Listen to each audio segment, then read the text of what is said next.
बना है। मामू भांजा इलाके में धारा 144 लागू कर दी गई है। जुमे की नमाज के दौरान भी कड़ी सुरक्षा व्यवस्था यहां पर मेंटेन की जा रही है। मामू भांजा इलाके में जहां पर यह मॉब लिंचिंग हुई थी, एक शख्स को पीट कर मार दिया गया था। मॉब लिंचिंग के मामले में औरंगजेब नाम के शख्स की मौत हुई और अलीगढ़ मॉब लिंचिंग मामले को लेकर यह बड़ी जानकारी मिल रही है कि अभी भी इलाके में तनाव है और इसीलिए धारा 144 यहां पर लागू कर दी गई है। तस्वीरें भी साथ साथ आपको दिखा रहे हैं। जुमे की नमाज का भी मौका है आज और इसीलिए कड़ी सुरक्षा के इंतजाम यहां पर किए गए हैं, क्योंकि इस पूरे मामले में एक तरफ बुलडोजर एक्शन की मांग विपक्ष की ओर से की जा रही है, तो दूसरी ओर अभी भी तनाव की स्थिति बनी हुई है। एक शख्स की मौत हो गई थी मॉब लिंचिंग, क्योंकि भीड़ तंत्र यहां हावी हो गया था। कुछ लोगों ने मिलकर औरंगजेब नाम के एक शख्स की हत्या कर दी और उसके बाद यहां पर धारा 144 लागू कर दी गई है। पूरे इलाके को सुरक्षा कर्मी इस वक्त घेरे हुए हैं।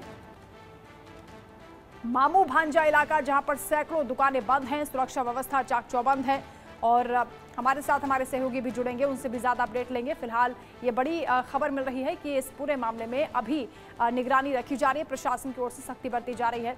हमारे साथ अभिषेक जुड़े हैं और प्रदीप हमारे साथ हैं अलीगढ़ से। सबसे पहले प्रदीप, आप ही का रुख करते हुए, अलीगढ़ में अभी कैसी स्थिति है? मॉब लिंचिंग की घटना के बाद से क्या कार्रवाई अभी तक की गई है? इन्वेस्टिगेशन कहां तक पहुंची है और अभी कैसा है माहौल? देखिए, फिलहाल बात करें तो अलीगढ़ में जो मॉब लिंचिंग में 10 लोग जो नामित किए गए थे, इसमें से 6 को पुलिस ने गिरफ्तार कर जेल भेज दिया, बाकी 4 की तलाश जारी है। लेकिन आज की जुमे की नमाज और अलीगढ़ बेहद संवेदनशील माना जाता है। जहाँ पर ये घटना हुई है वहाँ पर विस्तृत आवाज वाला इलाका है। आप तस्वीरों से देख सकते हैं कि तमाम जो पुलिस है यहाँ पर लगाया गया है। ये देखिए तस्वीर आपको हम दिखा रहे हैं, इसलिए जो तस्वीर है ये तो तमाम जो पुलिस फोर्स है सुरक्षा में तैनात किया गया है। इसके अलावा एक जो कंपनी है वो आरएफ की तैनात की गई है, 3 कंपनियां पीएससी की तैनात की गई है और जो 10 थानों की पुलिस फोर्स है बाहर से वो भी मंगाई गई है।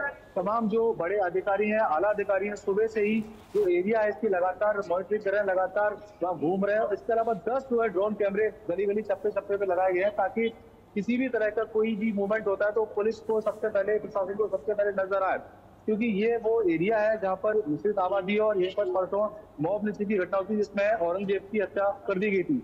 अभी फिलहाल क्योंकि सुबह का टाइम है, 1 बजे के करीब नमाज पढ़ी जानी है। आप तस्वीरों से देख सकते हैं यहाँ पर 3 जो है मस्जिद है और पीछे वाला जो इलाका है, जरा तस्वीरों से दिखाऊंगा मैं आपको। पीछे वाला जो एरिया है यहाँ से मैं चंद मीटर की दूरी पर ही जो औरंगजेब नाम का शख्स उसकी मॉब लिंचिंग के बाद हत्या कर दी गई थी। तो फिलहाल जो है पुलिस और प्रशासन पूरी तरीके से निगरानी कर रहा है कि किसी तरह की अब कोई आगे अप्रिय घटना ना हो, कोई भी किसी तरह की कोई किसी को जरा।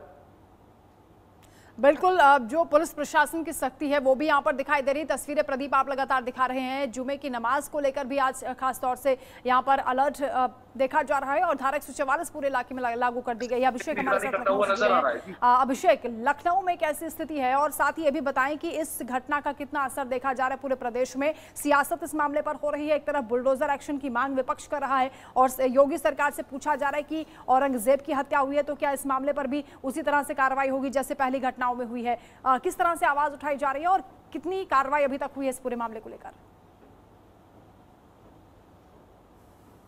बिल्कुल, शुरुआती दौर में इस मामले को मॉब लिंचिंग की बात से पहले ये कहा जा रहा था कि चोरी की घटना में चोर को पीट पीट कर लोगों ने मौत के घाट उतार दिया और उसके बाद इस पूरे मामले ने सियासी रंग लेना शुरू किया है। अब इस पूरे मामले में संवेदनशीलता इस तरह बरती जा रही है, सीधे तौर पर कहा जाए तो, क्योंकि पॉलिटिकल सिचुएशन भी क्रिएट होती जा रही है अलीगढ़ में। खासतौर पर राजनीतिक दल पूरी तरह इस पूरे मामले में इन्वॉल्व हो चुके हैं। आरोप प्रत्यारोप का दौर शुरू हो गया है और एक धर्म और संप्रदाय विशेष को टारगेट किए जाने जैसे आरोप लगाए जा रहे हैं। खासतौर पर आला अधिकारियों को पूरे मामले में विस्तृत जांच रिपोर्ट बनाने के आदेश दिए गए हैं। पूरे मामले की एक विस्तृत जांच रिपोर्ट सीधे डीजीपी को सौंपी जाएगी, जिसके लिए अधिकारी भी नामित किए गए हैं। बाकायदा एडीजी जोन को इस बात की जिम्मेदारी सौंपी गई है कि वो इस पूरे मामले में एक विस्तृत रिपोर्ट शासन को उपलब्ध कराएंगे जल्दी से जल्दी, यानी 1 हफ्ते के भीतर ये विस्तृत रिपोर्ट शासन को उपलब्ध कराई जाएगी कि किस तरह से पूरी घटनाक्रम हुई थी, किस तरह ये इनिशिएट किया गया, क्या वाकई ये मॉब लिंचिंग का मामला है। प्रथम दृष्टया जिस तरह घटना को बताया जा रहा था, क्या उस समय अधिकारी चाहते तो घटना रुक जाती? वहां पर मौजूद लोगों का इंटेंशन क्या था, प्राइमा फेसाई घटना क्या थी और क्या बाद में इसे सांप्रदायिक रंग देने की कोशिश की गई? ये वो सारी बातें हैं जिस के एंगल्स पर ये जांच रिपोर्ट बनाई जाएगी और जल्द ही शासन को सौंपी जाएगी। खासतौर पर अलीगढ़ और आसपास के पूरे इलाके में, यानी कहा जाए इस पूरे जोन में सुरक्षा व्यवस्था अलर्ट कर दी गई है। किसी तरह से सोशल मीडिया पर कोई भड़काऊ बात ना लिखे, किसी तरह से भीड़ को या उपद्रव मचाने की कोई बात ना हो, किसी तरह इस पूरे मामले को किसी और रंग देने की कोशिश ना की जाए। सोशल मीडिया पर भी खासतौर पर नजर रखी जा रही है। जी बिल्कुल, अफवाहों से बचने के लिए कहा जा रहा है और प्रशासन भी नजर गढ़ाए हुए है कि सोशल मीडिया पर भी इस तरह की कोई खबर ना हो जिससे कि बवाल हो जाए या माहौल बिगड़े। प्रदीप हमारे साथ लगातार जुड़े हैं। प्रदीप, क्योंकि जुमे की नमाज है आज, इस मौके पर किस तरह से प्रशासन और सख्ती बरत रहा है और साथ ही क्या अपील लोगों से की जा रही है? वहां पर जो आपसी सौहार्द है वो बना रहे, भाईचारा बना रहे, इसको लेकर क्या जो मस्जिदों में भी क्या मौलाना अपील कर रहे हैं लोगों से?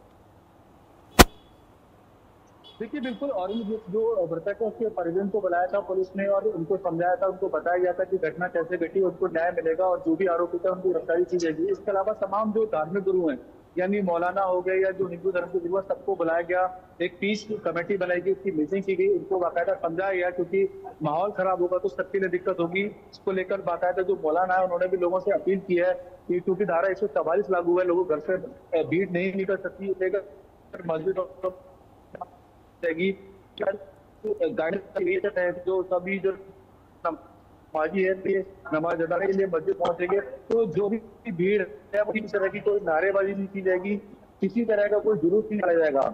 बाकायदा जो कि जैसा कि बिल्कुल प्रदीप, आपकी आवाज ठीक तरीके से नहीं पहुंच पा रही, दोबारा आपसे संपर्क करने की कोशिश करेंगे हम। आप रहिएगा हमारे साथ। अभिषेक हमारे साथ लगातार जुड़े हैं क्योंकि अभिषेक, ये जो घटना है दुर्भाग्यपूर्ण है। भीड़ तंत्र को किसी भी तरीके से ये इजाजत नहीं मिल सकती है कि वो कानून को अपने हाथ में ले या इतनी बड़ी घटना को अंजाम दे, चाहे वो किसी भी धर्म से हो, लेकिन इस तरह की घटनाएं नहीं होनी चाहिए। प्रदेश में जब मुख्यमंत्री योगी आदित्यनाथ इतने सख्त हैं और ये कहते हैं कि आपसी भाईचारा बना रहे, इसके साथ ही वो ये भी कहते हैं कि अपराध की कोई जगह उत्तर प्रदेश में नहीं है, इतनी बड़ी घटना हो जाती है, किस तरह से एक क्या मिसाल पेश की जाएगी ताकि ये ऐसी कार्रवाई हो, दोबारा इस तरह की घटना ना होने पाए प्रदेश में? बिल्कुल, योगी राज की बात की जाए तो मुख्यमंत्री योगी आदित्यनाथ की सरकार के वजूद में आने के बाद से ही कानून व्यवस्था को पहली प्रायोरिटी पर रखा गया है। जीरो टॉलरेंस की नीति के तहत इस तरह की जो भी घटनाएं अब तक हुई हैं या इस तरह की रेयरेस्ट ऑफ द रेयर घटनाएं जो भी पेश आई हैं, उनमें इस तरह की कार्रवाई की गई है जो अपने आप में नजीर है। आने वाले या पिछले बीते सालों में इस तरह की कार्रवाई कभी नहीं देखी गई।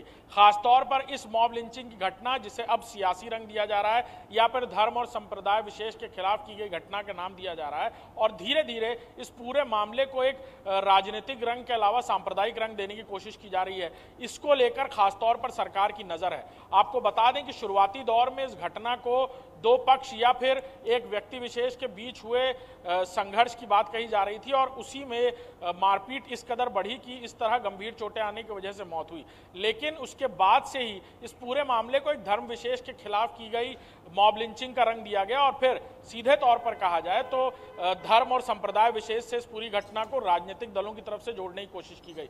सियासी रंग की बात की जाए तो खासतौर पर समाजवादी पार्टी और कांग्रेस इस पूरे मामले पर राजनीतिक रोटी सेकने की जरूर कोशिश कर रहे हैं, लेकिन सरकार की तरफ से या कहा जाए पुलिस प्रशासन की तरफ से सीधे तौर पर यह उपाय किए जा रहे हैं कि इस तरह की घटनाओं में जो भी लोग सोशल मीडिया पर या फिर सियासी रंग देने के लिए या वहां माहौल बिगाड़ने के लिए किसी तरह का मैसेज पास करने की कोशिश करते हैं कि आने वाले दिनों में भी ऐसा हो सकता है, आपके साथ भी ऐसा हो सकता है, इन सारी बातों से बचा जाए। किसी तरह की अफवाहें आम पब्लिक में फ्लोट ना हो, सोशल मीडिया के जरिए किसी तरह की अफवाहों पर आगे चलकर किसी तरह का कोई रंग ना देखने को मिल जाए। खासतौर पर इसीलिए बड़ी तादाद में फोर्स डिप्लॉयमेंट किया गया है।